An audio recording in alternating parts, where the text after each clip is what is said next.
Hi everyone and welcome back to another video.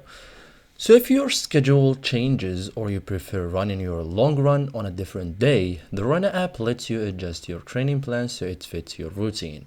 So in this guide, I'll show you step by step how to change your long run day in Runna in 2026 cleanly, correctly, and like a pro.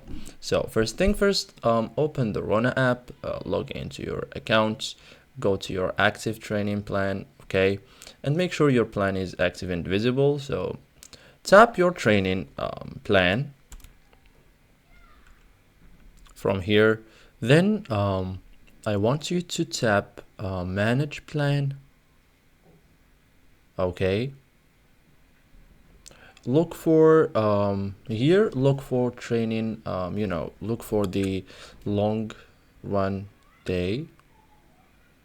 So here, as you can see, we have long run day here. Tap it. So we have here, which day do you want to do your long runs on? So choose one to continue. So as you can see, we have here the 7 days of the week. We have Monday, Tuesday, Wednesday, Thursday, Friday, Saturday, Sunday.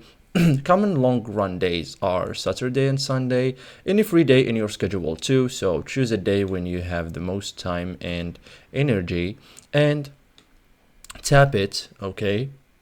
Move the long run to the new day, for example Saturday or Sunday, and tap update. So Runna reorganizes the week to keep balance again. And that's it guys, thank you for watching and see you in the next tutorial.